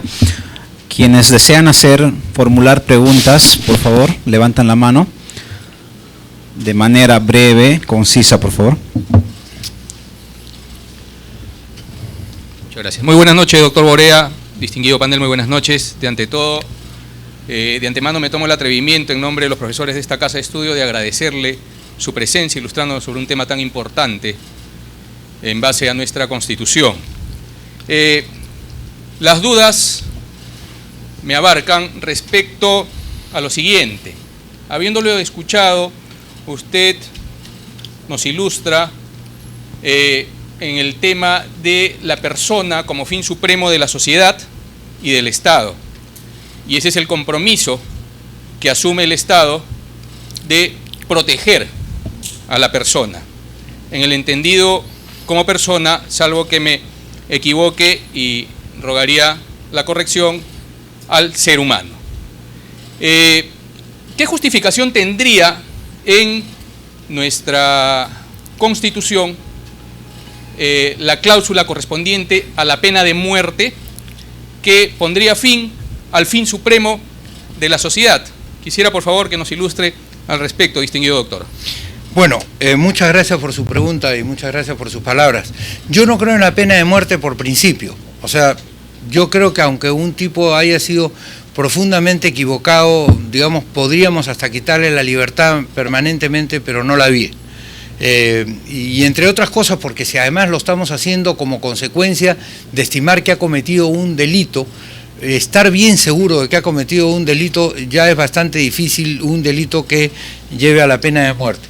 Y en segundo lugar, de acuerdo a la Constitución del Perú, en 1979 se estableció con toda nitidez que la pena de muerte solo era posible en caso de traición a la patria estando en guerra exterior. El artículo 235 dice: no hay pena de muerte sino por traición a la patria en caso de guerra exterior. Y en esta misma Constitución se estableció en las normas transitorias la ratificación del Pacto de San José de Costa Rica. La ratificación del pacto en el Perú la hizo el Congreso Constituyente de 1978, que terminó en la Constitución de 1979, ¿no es verdad? En el documento de 1993, en el artículo 140 se señala: la pena de muerte solo puede aplicarse por el delito de traición a la patria en caso de guerra, y le añade: y el de terrorismo conforme a las leyes y a los tratados de los que el Perú es parte obligada. Yo no sé si aquí en realidad quisieron hacerle una suerte de concesión a la galería, dado que estábamos frente al tema del terrorismo, que en el año 92 era todavía muy acuciante, ¿no? Fujimori en realidad no derrotó al terrorismo en el 91 porque no quiso, porque tenía todas las armas para hacerlo en el Senado. Yo era senador, era presidente de la Comisión de Justicia, le habíamos dado todas las armas para que lo hiciera. Y en el año 91, que ya durante su régimen democrático estuvo a punto de capturarse a Abimael Guzmán, con lo cual en ese tipo de movimientos, como además vimos que pasó en septiembre del 92, una vez que se captura al cabecilla el movimiento casi que se desinfla totalmente, no quiso que lo detuviera en ese momento porque él quería estar presente en el momento de la captura. Ustedes recordarán ese episodio, los mayores sobre todo. Entonces, como no quiso eso, cuando ya lo fueron a capturar, ya se había ido del sitio donde estaba. Y entonces todos los muertos desde noviembre del 91 hasta septiembre del 92, cárguenselo a la cuenta de Fujimori directamente, porque ahí fue que recién lo detuvieron en ese momento. ¿No es así? Tarata y todo lo demás. Ok, entonces ellos sabían que no podían eso, porque si están poniendo en el propio texto de acuerdo a los convenios que hemos firmado, y el convenio dice que nosotros no podemos reinstaurar la pena de muerte cuando ya la hemos abolido, en realidad, ¿qué estaban haciendo? Un engaña muchachos, ¿no es verdad? O sea, estaban haciendo... ¿ah? Exactamente, un psicosocial. Claro, nos hacían psicosociales a cada rato, me olvidaba la palabra, pero efectivamente, entonces, sabían que no podían, pero lo pusieron. ¿Para qué? Para, entre comillas, contentar a la galería, ¿me dejo entender? Eso es cuando no se gobierna pensando en el país, sino se gobierna pensando en la galería, ¿no? Y claro, ese es uno de los problemas. Algún momento les contaré una anécdota entre Aureo Segarra y Roberto Ramírez del Villar sobre eso. A ver. Muy bien. Siguiente pregunta, ¿alguien? Breve. Buenas noches, doctor Rodríguez. ¿Cómo Buenos estás? días. Felicitaciones por la conferencia. Dos comentarios, doctor, y una pregunta sobre el tema del aborto, ¿no? El año 72, si no me equivoco, en la Corte Suprema Norteamericana, en el caso Roe versus Wade, señaló que la mujer tenía el derecho a abortar porque era parte de su derecho a la intimidad, ¿no?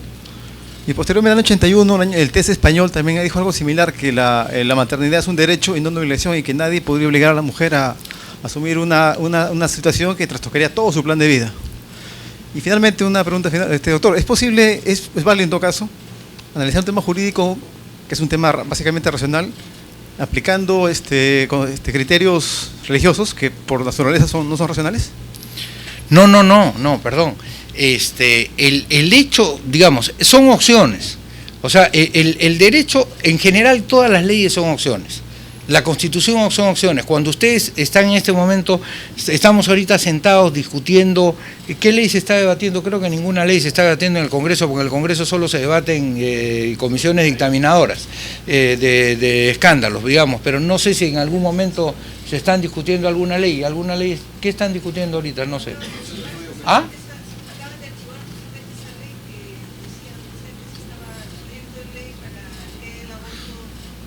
Terapéutico. Ya, por ejemplo, cuando ustedes discuten una ley o cuando discuten una norma, hay 80 hipótesis sobre esa realidad.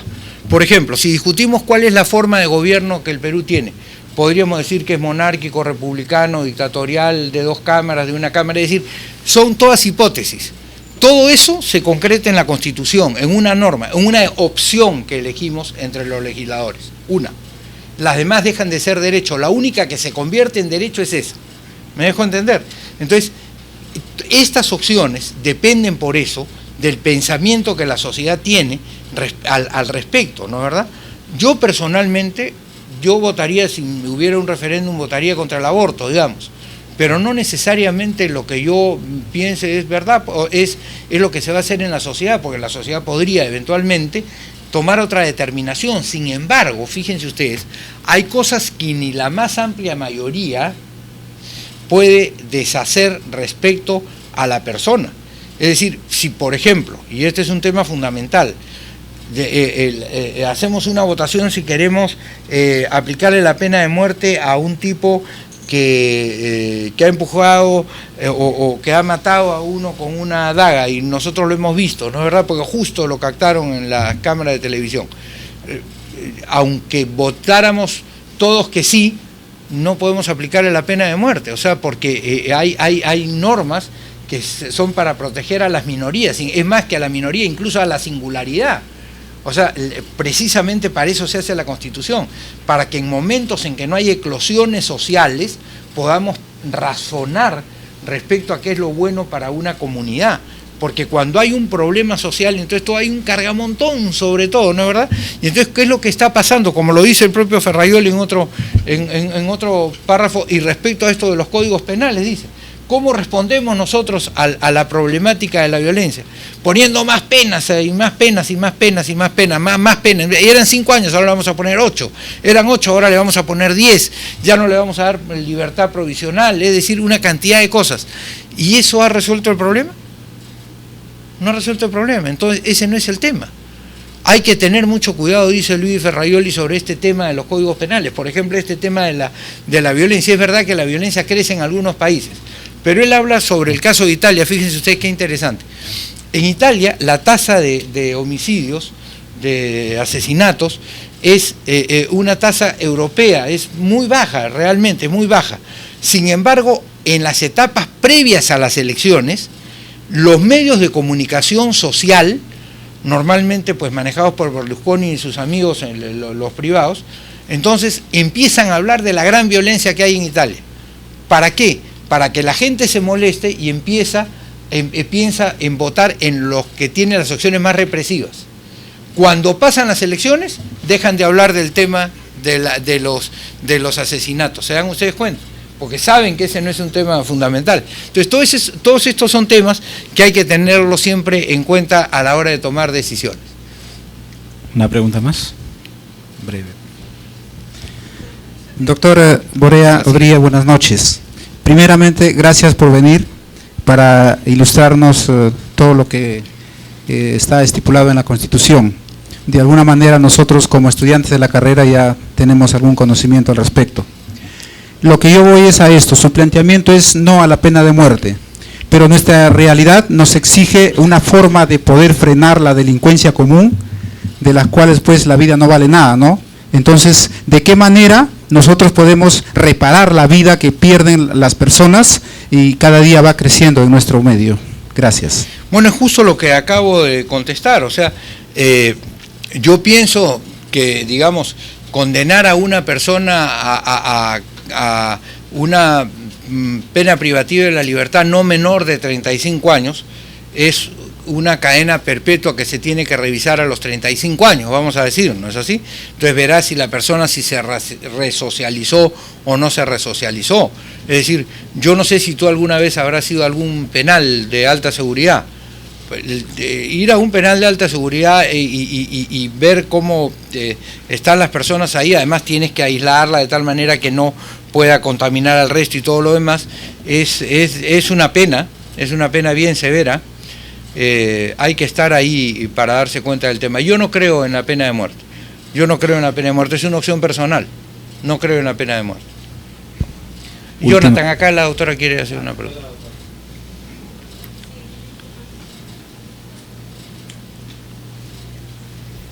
Buenas noches, distinguido doctor. Muchas gracias por la conferencia, muy linda, muy buena, gracias. Con mucho contenido, muchas gracias.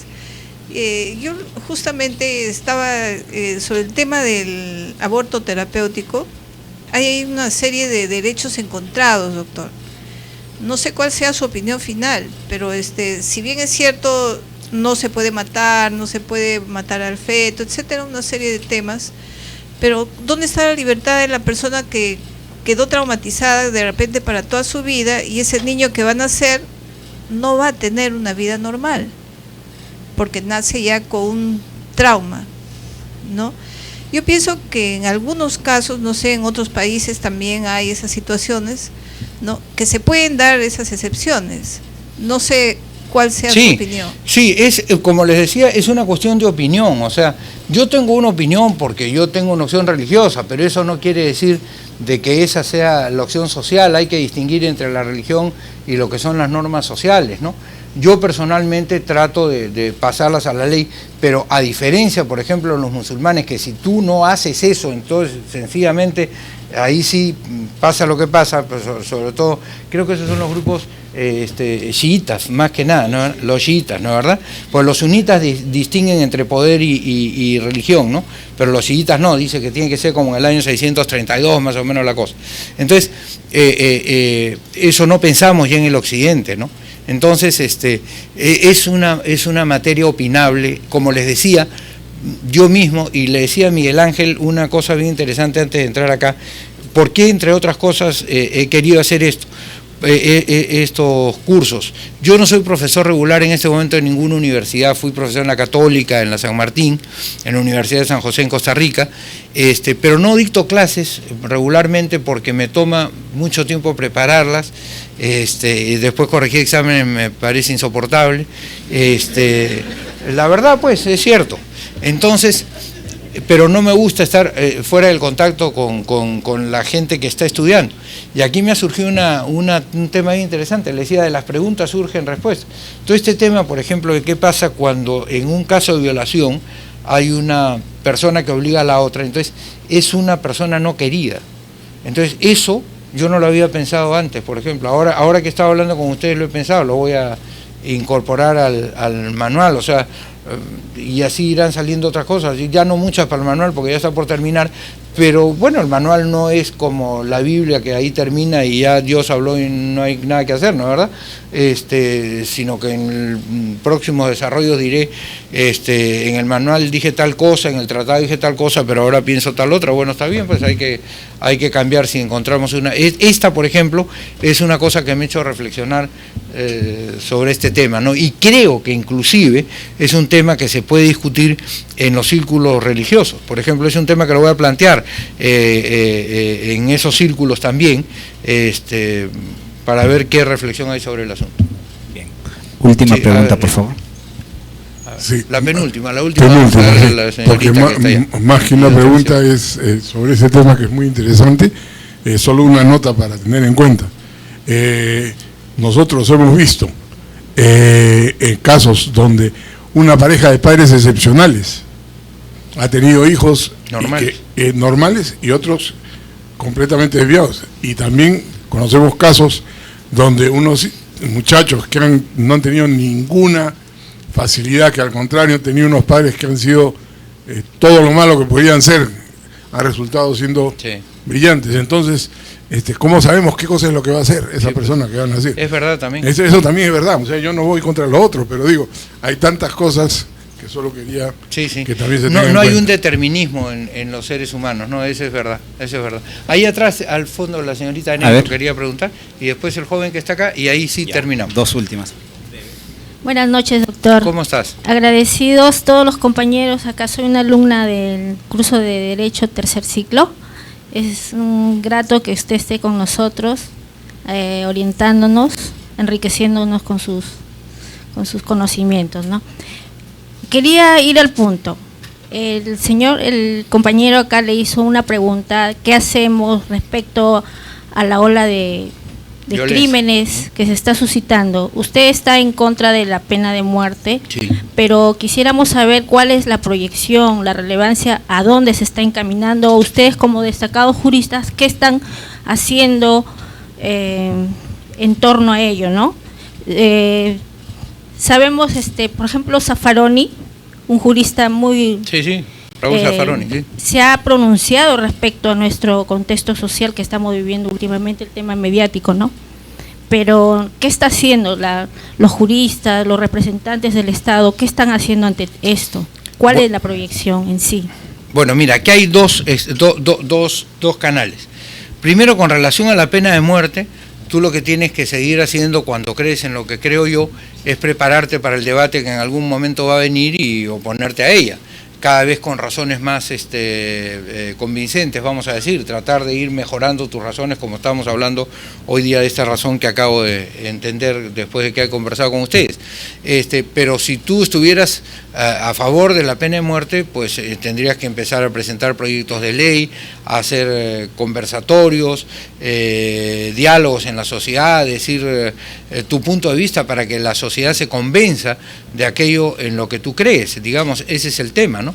Ese es el tema. Sí. Ya. Ya. Bueno, en realidad debería, claro, el debate tampoco está siempre presente, o sea, la pena de muerte, si ustedes ven en los últimos años, no se ha tocado mucho el tema de la pena de muerte, porque casi como que hay un consenso de que no, salvo en los momentos en que pasa pues un crimen execrable y que entonces la gente reacciona, ¿no? Bueno, a esas reacciones es a las que tiene que tenerle temor la democracia, y por eso, ya aprovecho, los que quieran escuchar mañana, nosotros en la Casa de la Constitución, aquí está el director de la Casa de la Constitución, de la televisión de la Casa de la Constitución, que es el señor Martín Paredes, que ha estado grabando este evento. Nosotros los martes en la Casa de la Constitución, que está aquí muy cerca en la esquina de General Córdoba con Camilo Carrillo, hacemos unos coloquios todos los martes y mañana vamos a hablar sobre la bicameralidad, ¿no es verdad? Mañana vamos a hablar sobre la bicameralidad, sí. Ya, ¿por qué les digo esto? Porque en muchas oportunidades quienes están en la actividad pública tienen que tener el coraje de sostener sus tesis aún contra lo que son las posiciones mayoritarias o aparentemente mayoritarias. El problema del Perú de los últimos años es que quienes están en la actividad política leen una encuesta y al día siguiente están diciendo lo que la encuesta dicen que dijo, porque tampoco estamos seguros que lo dijo, ¿no es verdad?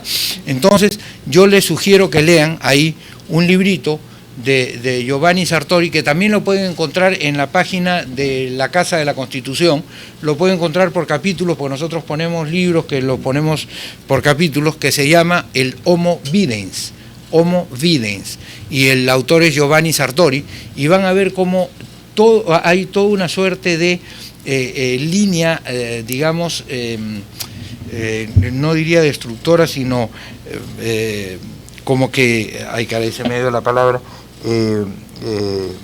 distorsionadora de lo que es la Constitución, de lo que es la democracia, a partir de la actitud de muchos medios de comunicación que repiten y no dan espacio para las voces discrepantes, sino simplemente para lo que ellos quieren escuchar, ¿se dan cuenta?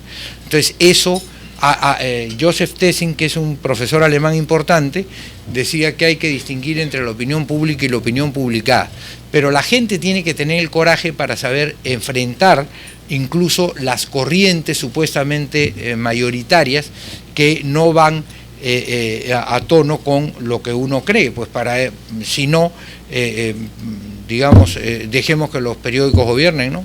Ya está, se acabó. Ya, la última pregunta, joven, y ya estamos. Buenas noches, doctor. Básicamente para hacerle dos preguntas.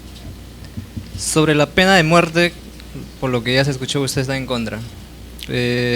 Acá en el Perú, digamos, está prohibido por la Corte de San José. ¿Y qué pasa con Estados Unidos? Que, digamos, ellos tienen estados que aplican la pena de muerte. Ahora, otro punto.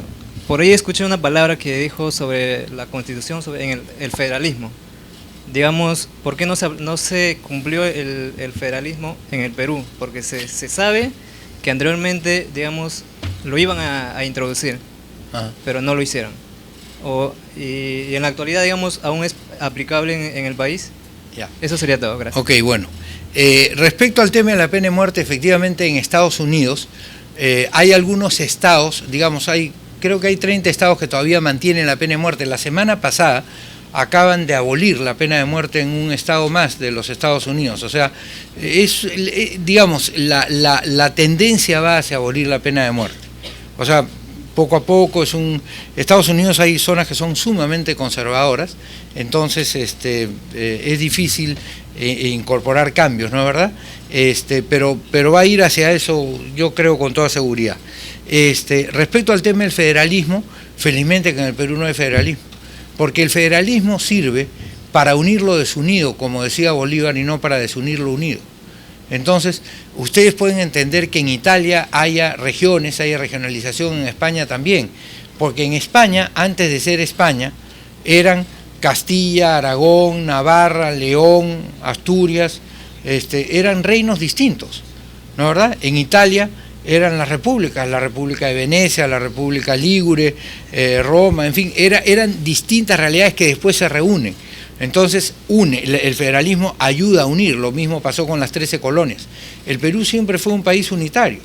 Yo no creo que le haría un buen, no sería, digamos, no está dentro de la historia constitucional peruana el federalismo. Ya cuando lleguemos a eso, cuando lleguemos a regionalización, en el capítulo de regionalización vamos a tocar ese tema del federalismo, ¿ya?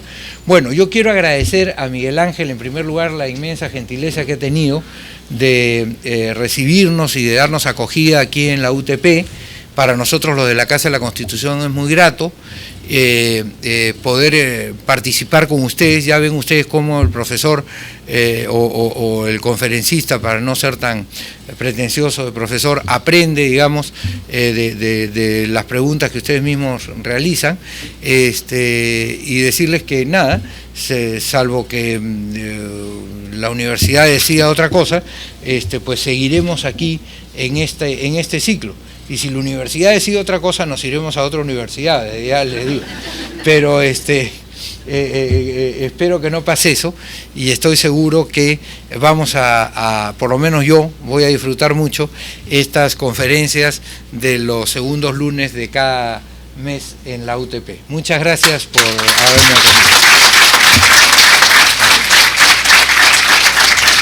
Gracias, Luis. Bien, amigos, para culminar, gracias, doctor Borea, por la exposición excelente, como siempre magistral. Bueno, para culminar tenemos la palabra del decano, Miguel Ángel Rodríguez. Muchas gracias, muchas gracias. Como habíamos dicho al comienzo, realmente hemos tenido una cátedra. Y estas cosas son las que realmente nos dan el verdadero aliento, ¿no? Tener un experto, un jurista, pues no todos los abogados son juristas, somos muchos abogados y muy poquitos son juristas. En el derecho romano, los avocatus, pero los jurisconsultos eran poquitos, los que piensan, los que crean derecho, los que promueven, los que van pensando, haciendo que el hecho social, ¿no es cierto?, sea recogido en la norma jurídica. Porque el hecho social supera a la norma jurídica. Porque la norma jurídica es subalterna del hecho social. Y claro, ahora que escuchaba la exposición del doctor Alberto Borea, las posiciones, derecho a la vida, pena de muerte, aborto, es que eso es parte de la naturaleza de la ciencia del derecho, donde no existe una visión absoluta, no hay visión absoluta en el derecho. Yo también podría decir, como que digo siempre, que para mí siempre es preeminente el valor de la vida. Podría referirme al carácter ontológico y el estado de naturaleza de ese huevo cigoto que es otro ser independiente de la madre.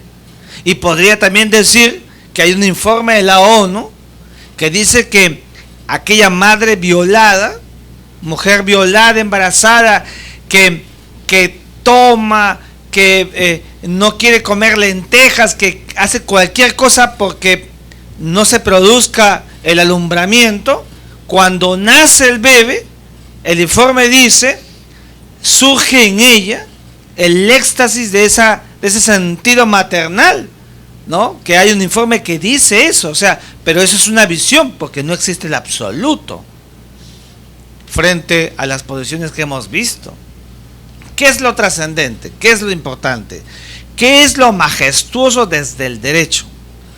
Que estamos viendo que todas las visiones coadyuvan a mejorar al sistema donde la norma jurídica debe de cumplir su objeto final, que es regular la vida social. Ese es el objeto central de la norma jurídica. Y hoy hemos tenido una verdadera cátedra. Me he quedado realmente una vez más asombrado, porque a Alberto Borea hay que leerlo, sus libros de derecho constitucional, hay que leerlos. Hay que leer todas las partituras que él desarrolla a partir, ¿no es cierto?, de estas visiones profundas del derecho. Doctor Alberto Borea, por supuesto que nuestra facultad y nuestra universidad no solamente quiere tenerlo hoy día, sino siempre. Y ya mismo les digo que vamos a tener un cronograma, tenemos un cronograma de los temas que va a abordar el doctor Alberto Borea Odría, ¿no? Como todos los lunes de cada inicio de mes, vamos a tenerlo aquí en este mismo lugar, y las aulas van a detenerse, las que tengan una relación directa con la asignatura, para que podamos nutrirnos. Es un pecado capital no estar en una clase de Alberto Borea Odría. Es un pecado, en el sentido académico. Y creo que hoy estamos aquí para eso. Quisiera entregarle al doctor Alberto Borea una producción científica. Está por salir ya la próxima edición y queremos entregarle la revista Decir, que es la revista de la Facultad de Derecho, porque una universidad, porque una facultad que no publique no es serio.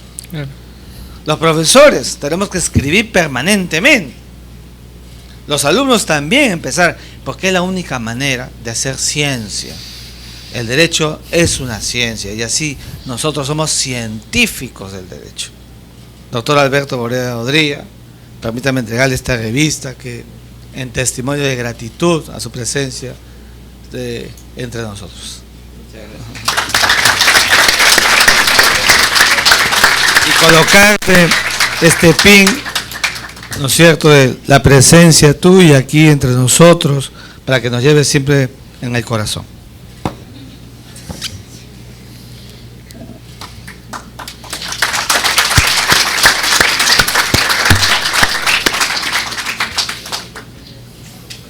A todos ustedes, muchísimas gracias por venir. Sí, amigos, muchas gracias por su participación. No se olviden de visitar la página de la Casa de la Constitución, www.casadelaconstitucion.com. Gracias.